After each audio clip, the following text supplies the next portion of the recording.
into phenomenology of religious experience. I have a background in phenomenology, and I've studied some religious phenomena, but I decided since I'm being phenomenological, I should start personally. So that's what I'm going to do. And I apologize for reading. I'll try to keep on track, but I know Olu can remind me if I start to go too long and wander too much. Do you want me to wait a few, 3 minutes before that? That would be good, yeah. Good. Okay, thank you. So the title is Small Whisper, Ordinary Religious Experience. Elijah was on the lam, hiding in the desert, awaiting the voice of the Lord. Quote, there was a strong and violent wind, rending the mountains and crushing rocks before the Lord, but the Lord was not in the wind. After the wind, an earthquake, but the Lord was not in the earthquake. After the earthquake, fire, but the Lord was not in the fire. After the fire, there was the sound of a small whisper, a still small voice, King James. In what follows, I described an experience of a small whisper. Some years ago, we had an older student studying with us. I will call her Delma.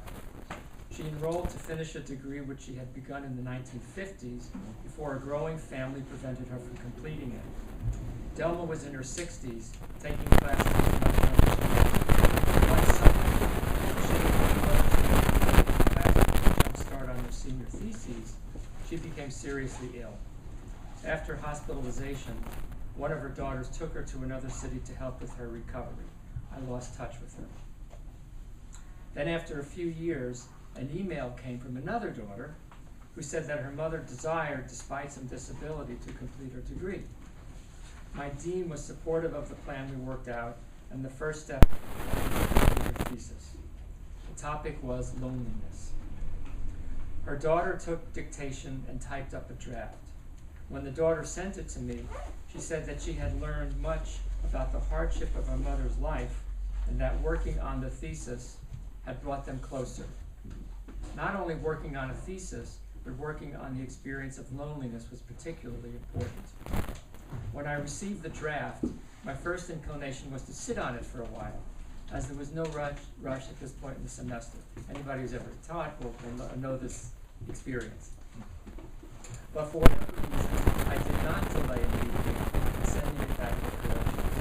They came in short order, and again after being tempted by procrastination, and wrote back that it was an acceptable one. Not soon thereafter, I received another email from Lola that said that she and her mother had celebrated her accomplishment, and that the day after that, her mother had died. The moment was bittersweet. Despite significant difficulties, Delma had completed something that meant a lot to her. Nevertheless, she did not get to walk across the stage and receive her diploma in the presence of her family. Lingering melancholy might have been the end of the story for me. However, walking across campus shortly after getting that news, it dawned on me that if I had delayed in reading and responding, Delma would probably have died before completing her thesis, and she and her daughter would not have had their moment of triumph. Things had not worked out as I had hoped, but all was not lost. Delma had accomplished something that she wanted to do, and there was, I sensed, a reconciliation in her family. This dawning consoled my melancholic mood. Then I realized that something had prompted me not to procrastinate. That something, it occurred to me, had been the sound of a small whisper not to delay. I had the strangest sense of being encased in a drama that went far beyond what I could know, and that I played but a small role in something larger. It was a clear day, and at that moment the sky appeared as a dome encompassing the earth. I felt rather, that depiction of the heavens. Now I felt that someone had spoken in that impulse not to delay. It is difficult to describe the feeling of that alien presence in my life. I shudder to think that I had been really close to ignoring that impulse. I was grateful for the impulse and relieved that I had responded to it. I knew that in other circumstances I had not done so. The moment passed.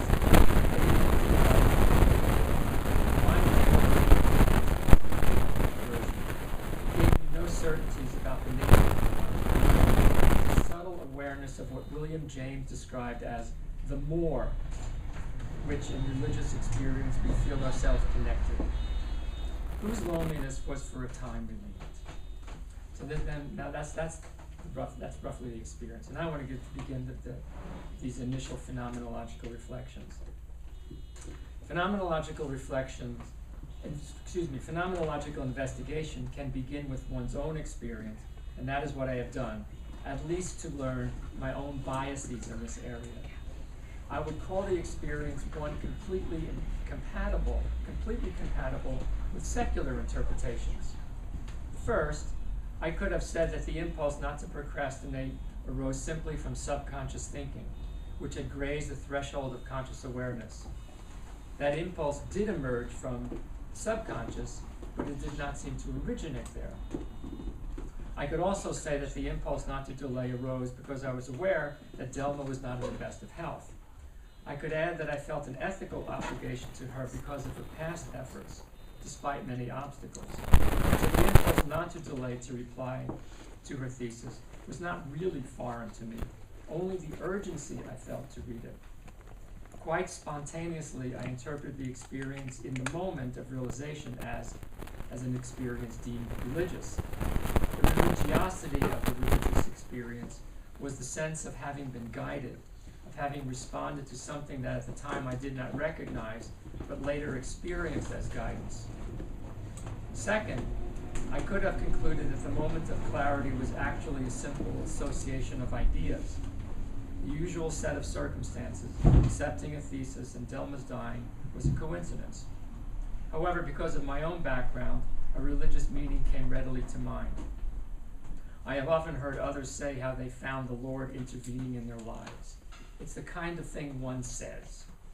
I incline to skeptical interpretations of such statements. This time, however, I sensed that there was more. The concept of religious experience is a borderland experience of psychological concern necessarily, but also because of its character of theological interest. As William Meisner observed, quote, "The psychological attempt to understand religious experience must remain naive and misguided unless it is informed to a significant degree by theology." What follows, I will examine from both of these points of view. Because of my biography, I will refer only to Catholic theologians. I'm no theologian, so I'm a pure amateur in that area, so that's good. So the first point, the absence of the numinous. There was no sense in the experience of an overwhelming presence of the holy or any sense of awe. This was not a numinous experience. Carl Jung, who took this term from Rudolf Otto, in a numinous experience, the ego is overwhelmed by a powerful psychic presence.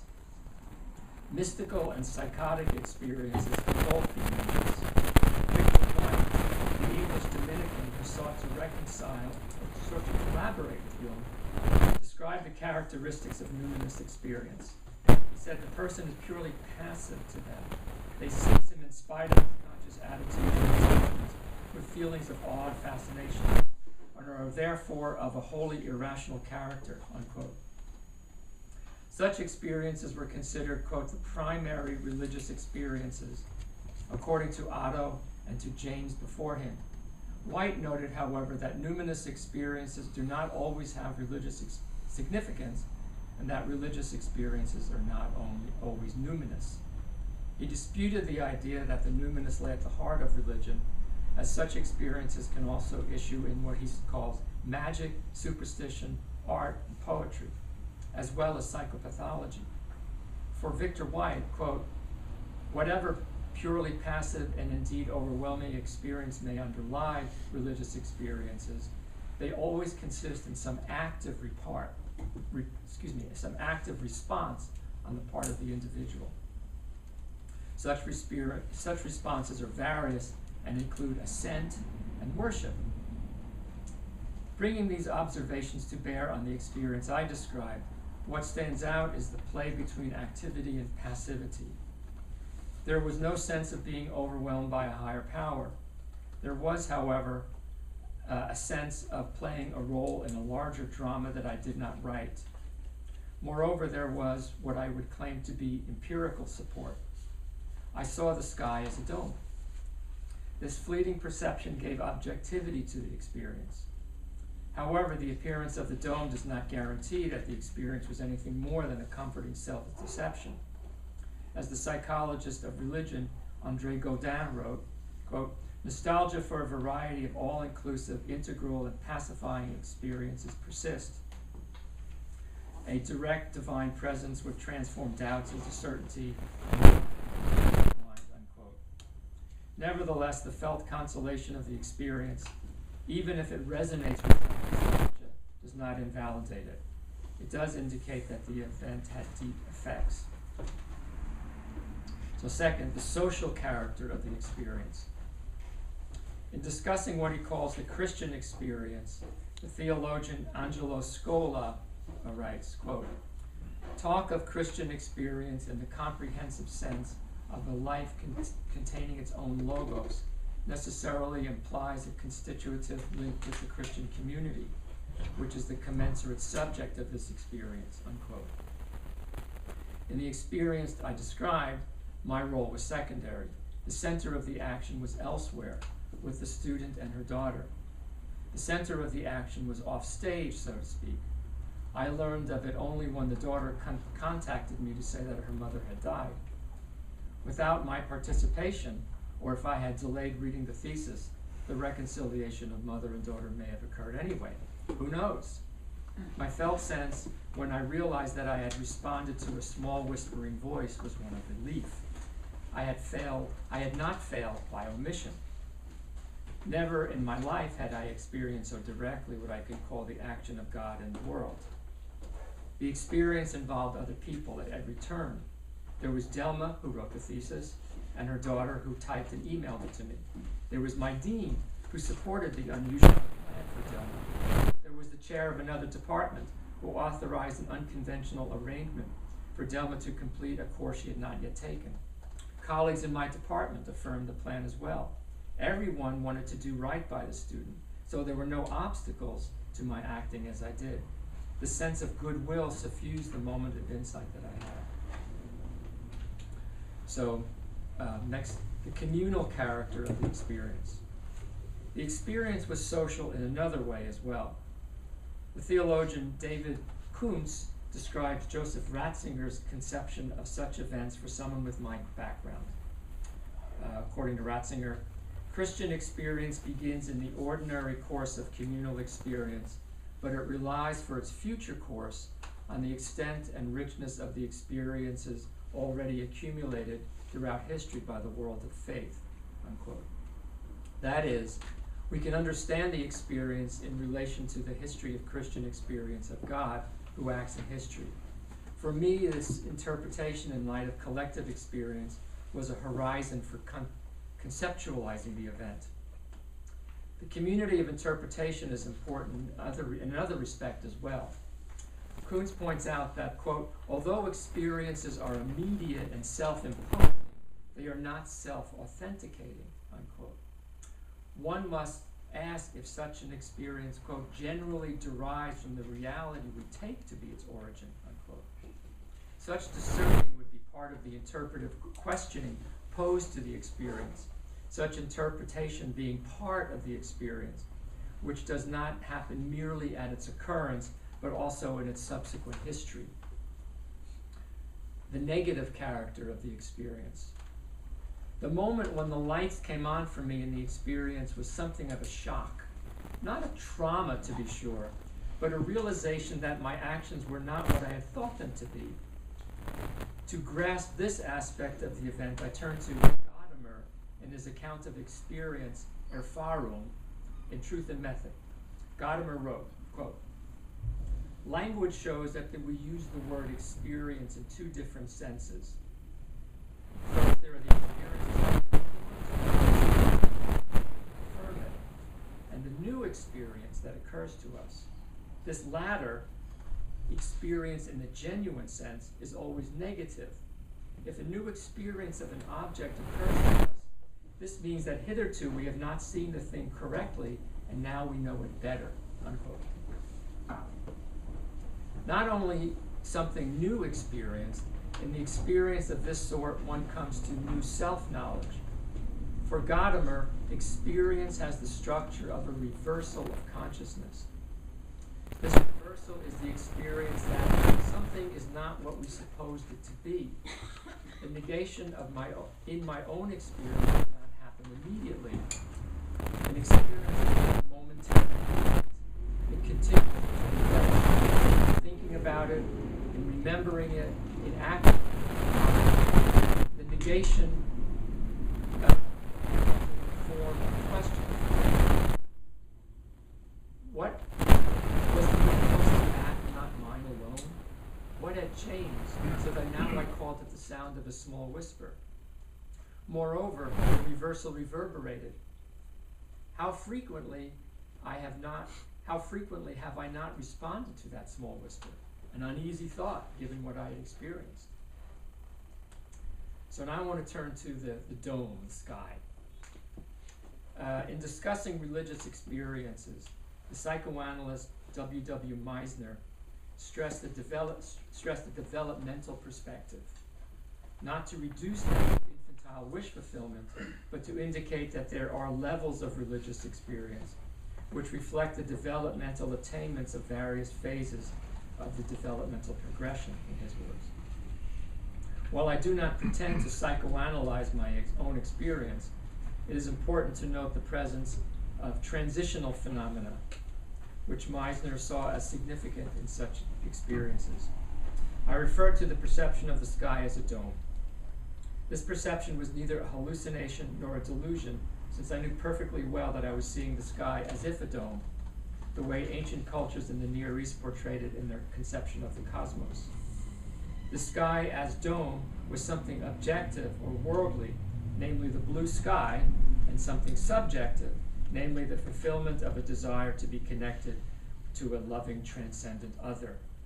It was an illusion because, to use Meisner's term, it keeps its ties with reality and simultaneously kept the capacity to transform reality into something that is permeated with inner significance. Those ties to reality included not only the sky as perceived at that moment, but also what I knew of ancient cosmology. The element of desire I would call paternal, since I relate the image of the dome to the story of Noah. The only other time I had seen the sky as a dome, I guess I'm not very observant, was when a similarly radiant blue sky had been graced with a rainbow from horizon to horizon. The rainbow in the Noah story was a sign of a promise following a world-shattering traumatic event. In my own experience, that second perception of the dome referred back to that earlier one. The perception of the sky as dome did resonate with deeply felt desire and with a cultural and religious tradition. As a phenomenologist, I take the approach of J.H. Vandenberg in understanding the event. To call the sky as dome the experienced sky, as opposed to the real sky, is a needless concession to subjectivism. Of course, the sky as dome was an experienced sky. So too is the real sky. That sky that we experience as people who have learned something of astronomy and know about astronauts circling the Earth in a space station. This other sky, call it the limitless void, is also an experienced sky. There is, in fact, no sky apart from how it is experienced. So to call one sky subjective and the other objective is to misunderstand the nature of perception. What is perceived is always, to use Husserlian terms, a noema that corresponds to a way of perceiving, a noesis. The sky as a phenomenon is not only how it is given to me with my present noesis, but the sky is its possibilities for manifesting itself in other noeses. The sky as dome is one possibility of the sky, and it has been a significant perception of the sky historically and culturally. Thus, perceiving the sky as a dome reveals something real about the sky. The sky as dome also refers to the earth, the ground I was walking upon when the experience happened. Earth and sky, the everyday world and a transcendent realm, time and eternity. The contrast pervaded the experience, and the experience brought them together for a moment. The opaque character of the image. The theologian Gerald O'Collins informs this reflection. In religious experiences, there are often symbols such as this dome. Their significance, however, exceeds any experience, and for O'Collins, quote, the multi-level nature of the central religious symbols we experience individually and collectively can mean that we misread what we see and misinterpret what we hear, unquote.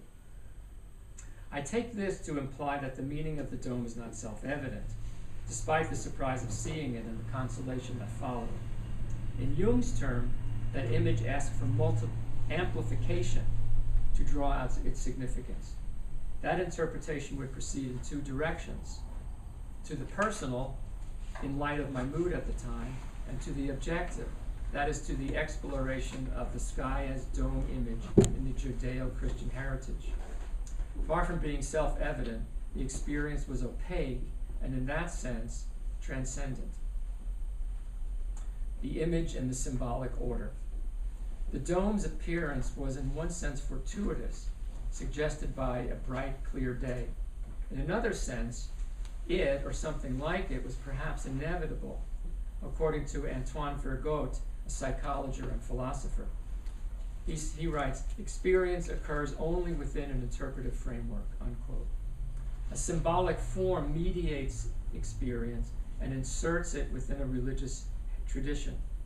For Vergote, in a religious experience of the type I presented, three elements come together, quote, perception of forms, affective and selective investment by emotion and desire, and religious language. In my experience, these three elements were the beauty of the sky, the melancholy, and the wish that Delma would have completed her degree, that's the element of desire, and the Christian language of my heritage. Vergote describes such a religious perceptive experience as a metaphorization, in that the experience brings about a real and new understanding for the person having it.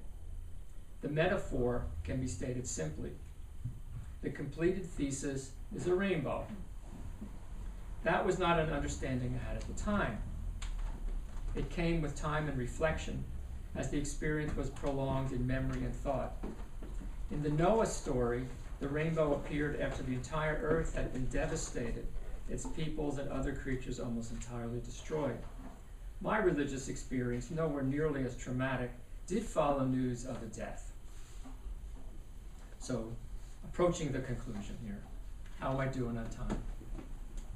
You're good. Good, okay. Plenty of time. Good. This is called The Flaw, Melancholy, and Death. Aidan Nichols, a theologian, yet another one, observed that experiences have two components: the interpretive framework that mediates the event, and, quote, the refractory element, that which comes to us in its novelty, resistance of inappropriate ways in which we might wish to describe it, unquote. Consider these two components together. On the personal side was my response to Delma's death. She had come close to completing her degree, but had died too soon. Her dying overshadowed for me the joy of her accomplishment. A melancholy mood hung over me with the thoughts of death and of my near failure to reply in a timely way to her thesis. Then there were the refractory elements. First, the sense of having been prompted to act. The second, the thought of celebration between Delma and her daughter, Delma's death, and the perception of the dome. They belong to the negative aspect of the experience. For Nichols, quote, it is through this refractory element that experience can said to have its own authority, unquote. Theologically, we experience a reality that is offering itself to us. The context for both the realization of having been nudged and having seen the dome was news of a death, of a quest ended too soon. The melancholy was the ground for that experience. I had not been looking for, and I did not receive assurance that Delma was still alive in an afterlife. That had not been the point of the experience. There was a sense that things do not work out as we would like, and that has to be acknowledged.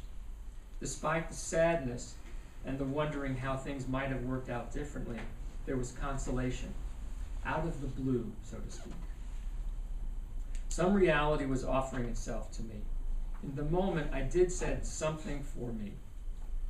I did sense something meant for me. The reality of death and failure was not eased, but the sense of having played a part in a drama not written by me, the consolation that I had played my part sufficiently well, and the sense that we are not alone in the face of death and failure and death was assured by the dome of the sky. When does an experience end? In recounting this experience of mine and reflecting on it, I have noticed that the experience of that day some years ago is still happening. In one sense, an experience takes place at a particular moment. In another sense, it lives on in remembering, imagining, contemplating, and telling. All of these subsequent acts are directed to the same lived experience. Just as a song lives in its performances, so does an experience live on, renewed, changed, distorted. It is also true that in the present re-experiencing of this experience, so now, as I was writing this, two aspects assert themselves as they had not done previously, the good and the flaw.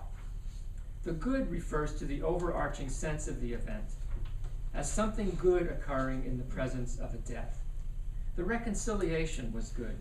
The completion of the thesis was good. The relationship of mother and daughter was good.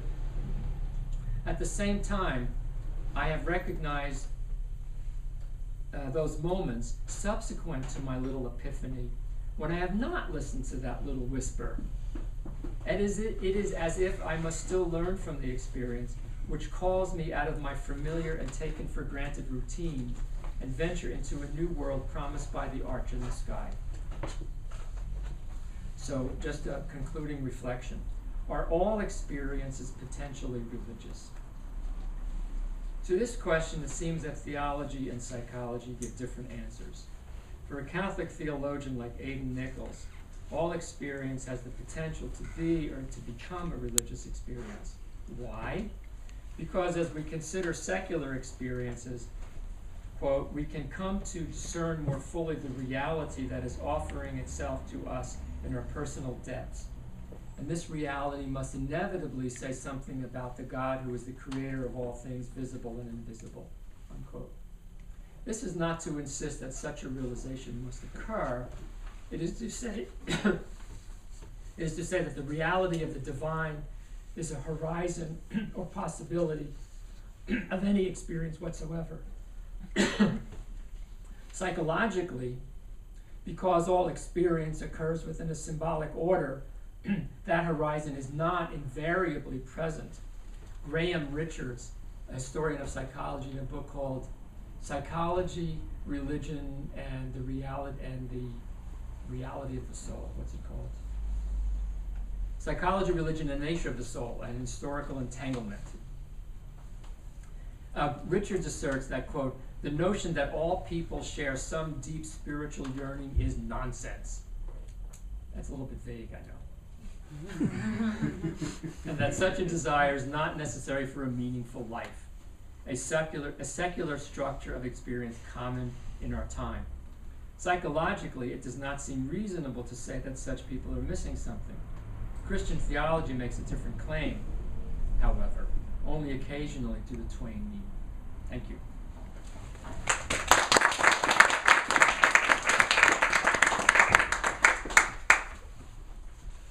So what do we do now? I have questions. Good. Yeah. Any questions?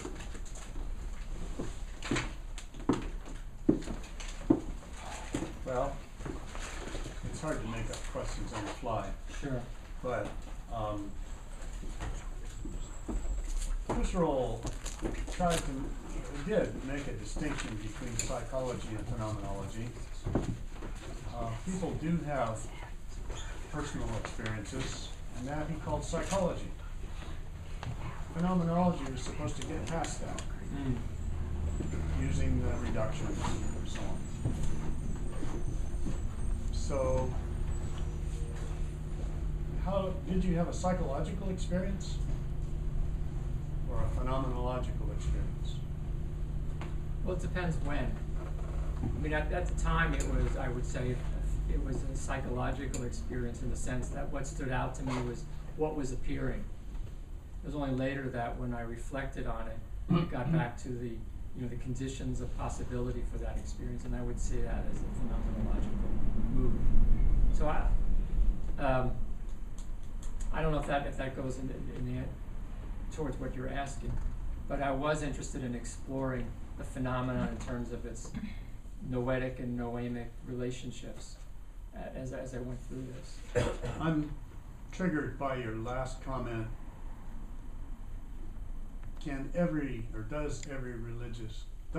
experience have a religious horizon? Seems like it could, of course, but wouldn't that be arbitrary? I mean, it could have an economic horizon or a political horizon. I mean, and that's what leads me into the idea that, well, that's psychological then, that's personal. That's not universal. Right. Yeah, I mean, I guess if you could look at it, there are infinite number of kinds of horizon that could be there. I guess I was more struck by Richard's comment that these people aren't missing something. They're not missing out on some part of reality necessarily. Because psychological experience does have this, it takes place within in symbolic forms, or within a symbolic order. That's what I was thinking that, But the theologians make different claims. I was trying to argue for the different claims that the two disciplines are making, and I don't have a reconciliation for them at this point. So, just to add to that. Sure. It seems like that could be rather either or which way are you looking at the experience? So it can be it can be both phenomenological, philosophical, or psychological. Mm-hmm. It depends on how you're looking at it. Mm-hmm.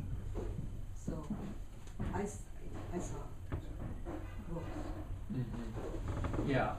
I mean, I was really tempted when I at the time to write it off. Because I guess I do tend to have a skeptical mind, and I hear people say, "Oh, it was God's action." Yeah, right. I don't know, of course, but I just that's my own inclination. So I had to overcome my own biases in that regard. But there was just something that compelled me. So that that was a horizon of the experience, and it's possible that it's a horizon of any experience. Again, it's sort of the same problematic. I think that it wouldn't be hard to concede in relation to, let's say, an aesthetic object, that somebody doesn't see the beauty that's in the object. Mm-hmm. It is there, but they lack sensibility to appreciate what's there. Mm-hmm. Certainly in my own absence of appreciation, let's say, for Chinese landscape painting, I've not frequently had the experience of being in an Asian art museum looking at Chinese landscapes and recognizing that I really am ill-equipped to appreciate why these particular landscapes are being presented to me. I just don't have the sensibility, the adequate aesthetic background to easily distinguish something that is there, and that somebody who has the eyes to see it does see, but I don't. And it seems to me that there's something similar, at least I would think, in the same kind of, in what what you're getting at. It's not an uncommon thing, especially for a religious person to say that there is something there. There is a small whisper. Mm-hmm. It is there. Mm-hmm. And yet we can lack the sensibility to appreciate it. It is something objective. It is something that is not just a subjective experience of yours. It's something to be grasped if one has the sense, the sensitivity to grasp it, Mm-hmm. right? And I take your point that when we have these kinds of momentary illuminations in which we sense that there's more at work than we get realized, it kind of clues us in that maybe that's happened more than just this one time. And then when we begin to actually reflect back upon our life, or maybe going forward, we notice again that there are these times when we just don't pay attention to something. Mm-hmm. And of course one could do the same thing in relation to, let us say, a personal relationship, right? We remark that actually our beloved or our spouse or somebody has been kind of cluing us in various ways that we've not been paying attention to. Mm-hmm. I mean, the clue is there, and then we wake up to it. And then when we do become more sensitive to what's there, then we begin to appreciate there is more there than we ourselves had realized. So it seems to me that that would be a response that you could make to Mm-hmm. someone who's suggesting it's just subjective. Mm-hmm. I mean, the answer would be no, it's not just subjective. It's actually, there is something that is there, that is available to anyone, actually, but it requires a certain kind of sensibility or sensitivity. And when you do have that, then you actually begin to get a glimmer of it. It is, I think, something that does not admit of any kind of proof, Right. but I do think it's something that you could lay claim to as being more than just your own personal psychological experience. Yeah. Yeah. No, I agree. A couple of points. One is that I really wanted to stress the objectivity of the sky as a dome, and as something that was not simply conjured up by me, but a real manifestation. That's why I take Vandenberg as a kind of guide for doing phenomenology, where he lays emphasis on the way things change, the changing nature of phenomena, not seeing them as simply subjective. So for me, the objectivity of the sky as a dome was really important. And I am tempted to think that one of the what's partly at stake is our own cultural social blinders. It's just like, I couldn't appreciate certain kinds of landscape painting either. It's not a failure of the landscape painting, it's my limitations. And it may be that what passes largely for common sense or for being educated is really narrowing us. That's often been, that we become more alienated from our experience. And so we're not open to these things as we might be, or people in the past might have been, or that some people who have, shall I say, fuller education do appreciate the totality of what's there. Partly for Richards, though, I want to defend him just because he's so acerbic. I think he was mainly warning against psychologists imposing, this is what you should be experiencing, and if you're not, we'll address that. So the imposition on, claiming too much authority over the experiences of others, I think was what he was doing. So I have those kind of mixed responses.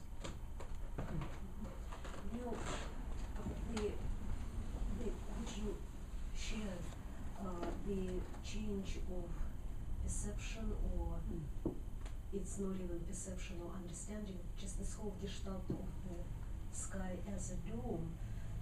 It's very similar to Sufi unveilings, which are, I think it's a surah in the Quran, will show them our signs on the horizon and in themselves. And in that sense, so it's like a signifier, an exclamation mark, pointing out to the change of order in the regular or ordinary flow of consensus experience. And what's of interest to me, I wanted to ask you, the structure of this, the phenomenological structure of this recognition of the sky as a dome, would it be possible to analyze something like this in terms of how it was constituted? What's the constitution of this moment? And or was it masked by intensity, or is it analyzable? Oh, I think it's analyzable. So then in which horizon, how would you place it? What region of experience? Because somebody can easily say, and I'm playing devil's advocate here, well, this is just an altered perception, a sort of hallucination, and or dreamed while awake, or subconscious acting out, or so how would one constitutionally or constitutively discriminate between, like, let's say, an altered perception, daydreaming, and that event? Do you need to place it in context, or does the event itself has this quality of taking you out of the neurological things? I take it as where I would begin would be with the moment of transformation, and the fact that it was the experience was of something perceived, of something given. At the same time, I didn't go running around saying, "Look, the sky is a dome." I mean, I didn't become delusional, and I took it as, and it was so fleeting. But I took it. T.S. Eliot has this notion of the objective correlative of an emotion. That poetry presents, rather than saying, "Oh, I was sad," you have some kind of objective, imaginable way of presenting being sad. That's a terrible explanation of what T.S. Eliot was about, but I know that'll have to do. And so I would begin, or I do begin, with the noema, the what appears, and then the transformation. What was it what was the ground for that possibility? Because seeing the sky as a dome is a real possibility. Anybody can potentially see it at any time. It's partly a perceptual possibility. But for me, it resonated in a couple of ways. One, it reminded me of an earlier experience, which had to do with the rainbow, which made that connection clear. And then also with what was going on with this student and her family, which I saw, when I heard about the reconciliation, that because, the daughter had understood something about her mother's loneliness and her struggles and so on and so forth. That was really gratifying, that I played some small role in that, minor, but still, that I was aware of something that was going on. I read the thesis too. So I would move in those directions, but I would start with what it was given, and then reflect back in terms of how I was present such that could be manifest itself.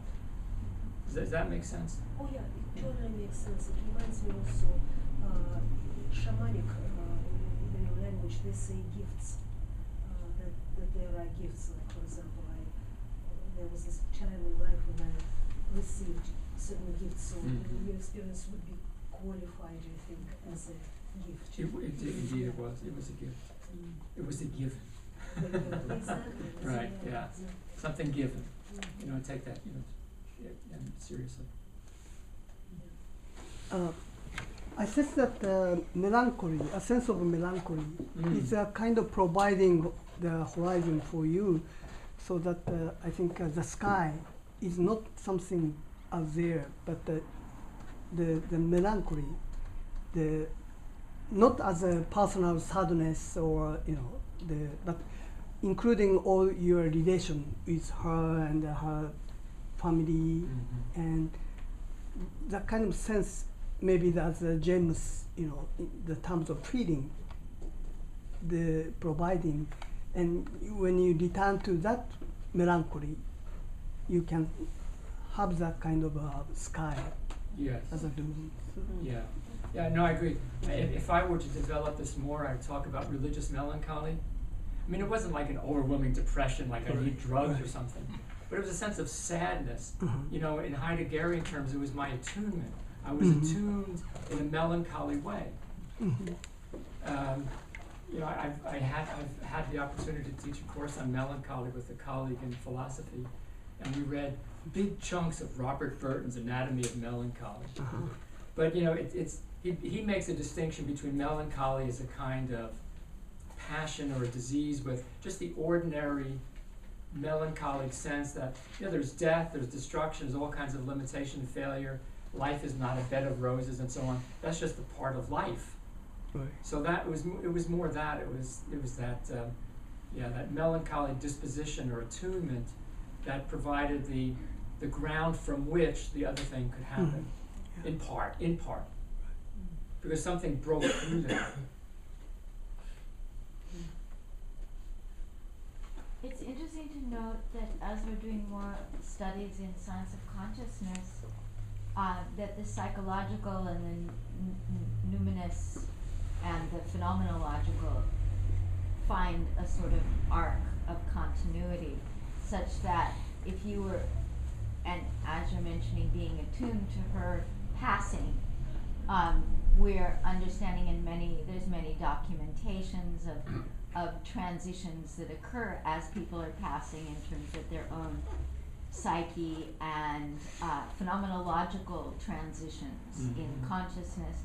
So there are some substantiations to the phenomena of consciousness, such that when you walk in a room and there are different qualities relative to people's types of consciousness, certainly this building has a different consciousness and substantiation of perception than, let's say, one of the restaurants or something. So there's a very different, we're understanding that consciousness itself has substantiation.